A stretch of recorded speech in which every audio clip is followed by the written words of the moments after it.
आप भी समझ रहे हैं, मैं भी समझ रहा हूँ। खून के बदले खून, खून चाहिए। हिंदुस्तान में अब कोई लव जिहाद नहीं होगा। हम लोग बर्दाश्त नहीं करेंगे। अगर हमको कानून हाथ में लेना पड़ा तो हम अपने धर्म को बचाने के लिए कानून भी हाथ में लेंगे। उस बेटी को 2018 से लगातार परेशान किया जा रहा है, परिवार के ऊपर दबाव डाला जा रहा है। भाई मारेंगे और जिसके हाथ में लगा वो ही मारेगा। हिंदुस्तान के अंदर 110 करोड़ हिंदू जिस दिन कट्टर हो गए, ये औरंगजेब और बाबर हुमायूं का राज नहीं है। देश के अंदर 110 करोड़ हिंदुओं को चैलेंज किया गया निकिता तोमर की हत्या करके। हम बर्दाश्त नहीं करेंगे, छोड़ेंगे नहीं। एक मांग करनी सेना करती है, सरेआम फरीदाबाद के उस चौक पर इसको गोली मारी जाए या इसको फांसी पे लटका जाए, ये हमारी मांग है। नगर सोसाइटी में इस परिवार, तोमर परिवार के बीच में, और ये जो सैकड़ों लोग खड़े हैं, मैं इनके सामने एक बात कहना चाह रहा हूँ। हिंदुस्तान में अब कोई लव जिहाद नहीं होगा। हम लोग बर्दाश्त नहीं करेंगे। अगर हमको कानून हाथ में लेना पड़ा तो हम अपने धर्म को बचाने के लिए कानून भी हाथ में लेंगे। क्या केवल मात्र हिंदुओं की बेटियों को ताली नहीं बजा भाई? ये नाटक मत करो भाई प्लीज। हाँ, ये बच्ची इधर उधर भागती रही। वो हरामजादे उस बच्ची को किडनैप करने के लिए जिस प्रकार की हरकतें सीसीटीवी कैमरे में नजर आई, क्या ये वही कांग्रेस का समर्थित परिवार है? आज राहुल गांधी, सोनिया गांधी के विषय में ज्यादा बात नहीं करना चाहता, परंतु जिस परिवार का हरियाणा में गृह मंत्री रहा हो, वित्त मंत्री रहा हो, आज उस परिवार को शर्म नहीं है? उस बेटी को 2018 से लगातार परेशान किया जा रहा है, परिवार के ऊपर दबाव डाला जा रहा है।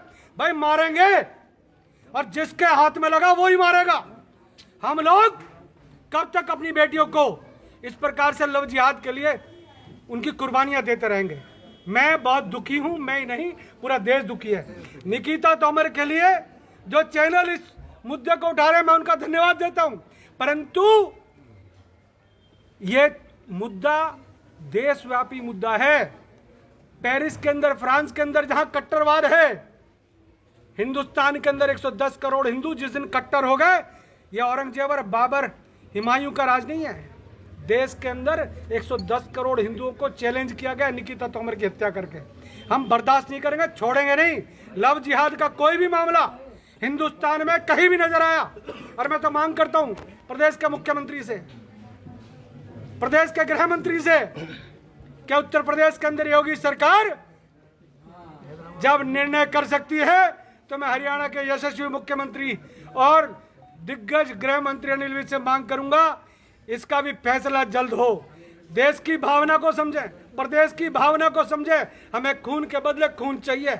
हमें निकिता ने जो अपने धर्म को बचाने के लिए अपनी कुर्बानी दी है, इन नालायकों, देखिएगा जो रिवॉल्वर जिससे हत्या की गई है, उस जो रिवॉल्वर को उपलब्ध कराने वाला इस्माइलुद्दीन, इसका मामा, जो बौंडसी जेल में बंद है, और जिसने रिवॉल्वर दी वो, और उसके साथ जो यहाँ इस षड्यंत्र में बैठे हुए हैं। अभी तो 3 गिरफ्तारी हुई हैं, अभी 30 गिरफ्तारियां और होंगी इस मामले में, क्योंकि 2018 में जिस प्रकार से इस परिवार के ऊपर लड़की के, निकिता के पिताजी खड़े हैं, ब्रदर खड़े, पूरी बिरादरी खड़ी है, जिस प्रकार से दबाव डालकर 2018 में फैसला कराया गया।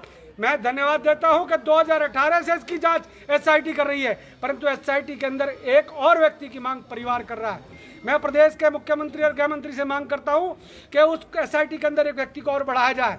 मैं मांग करता हूं कि जो परिवार कहता है हमें न्याय मिले, हमें न्याय मिले पहले, और न्याय अगर बातों से नहीं मिला तो तरीके बहुत है करनी सेना के पास न्याय लेने के, न्याय करने के।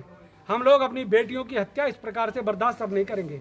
लव जिहाद, कोई अब्दुल बनकर राहुल बन जाता है, कोई तौसीफ बनकर, अंकुर बनकर अपना फेसबुक पर आईडी बना लेता है। इस प्रकार की गंदगी आज ना कोई मौलाना बोल रहा है, ना कोई मौलवी बोल रहा है, ना सोनिया प्रियंका वाड्रा हाथरस की तरह ड्रामा कर रहे हैं। ये क्यों चुप है? कारण कि आज इस देश की निकिता की जो हत्या हुई है, उस पर इनके मुंह में दही जम गई है। बॉलीवुड से कोई नहीं बोल रहा, कैंडल वाला कोई नहीं बोल रहा, इंडिया गेट पर कोई नहीं इकट्ठे हो रहे। कारण क्या? जातियां देखकर आप तय करते हो? क्या धर्म देखकर तय करते हो कि किसकी बेटी मरी? करनी सेना छोड़ेगी नहीं। और मैं कह के जा रहा हूं आज इस धरती पर, हमने भी सोच लिया है, अगर इस देश के लिए हमारे इधर से 10-20 शहीद हो जाएं, हमें फर्क नहीं पड़ेगा, फांसी हम भी चढ़ने को तैयार है, छोड़ेंगे नहीं। अब्बू जी किस तरह की सजा की किस तरह का न्याय मांग रहे हैं? आप भी समझ रहे हैं, मैं भी समझ रहा हूं। खून के बदले खून, खून चाहिए। सरेआम हत्या हुई है, वो कह रहे 30 दिन के अंदर चार्जशीट देंगे। अरे सरेआम गोली चली है, हथियार बरामद हो गया। अब तो तुरंत मैं मुख्यमंत्री से मांग करता हूं, गृह मंत्री जी से मांग करता हूं, विधायक खड़े हैं फरीदाबाद के नरेंद्र जी, मैं इनसे भी अनुरोध करूंगा मुख्यमंत्री जी से कहें कि हमको फास्ट ट्रैक कोर्ट में जल्दी से जल्दी न्याय दें। और हरियाणा में एक ऐसा निर्णय जल्दी आए, और निर्णय के अंदर एक मांग करनी सेना करती है, सरेआम फरीदाबाद के उस चौक पर इसको गोली मारी जाए या इसको फांसी पे लटका जाए, ये हमारी मांग है।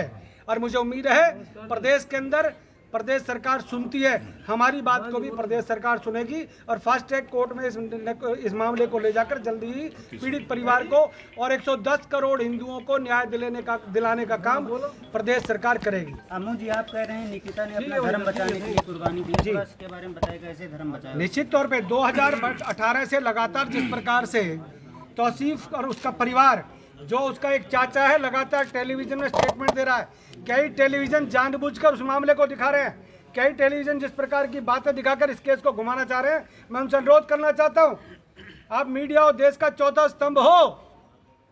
सरेआम हत्या हुई है उस लड़की को, जिस प्रकार से 2018 से लगातार 2020 तक तंग किया गया, उसके परिवार ने दबाव डाला, उसने दबाव डाला, परंतु उस लड़की ने हार नहीं मानी। उसने कहा कि ना तो मैं तुम्हारी बातों में आऊंगी, ना तुम्हारे कहने से धर्म परिवर्तन करूंगी।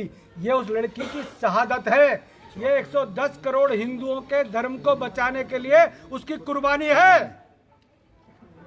और इसके लिए, उसकी कुर्बानी के लिए अगर हमें 2, 4, 5 इधर उधर करने पड़े तो छोड़ेंगे नहीं। जिसको चलाना चलाए, जिसको दिखाना दिखाए, जिसको ना दिखाना ना दिखाए। धन्यवाद।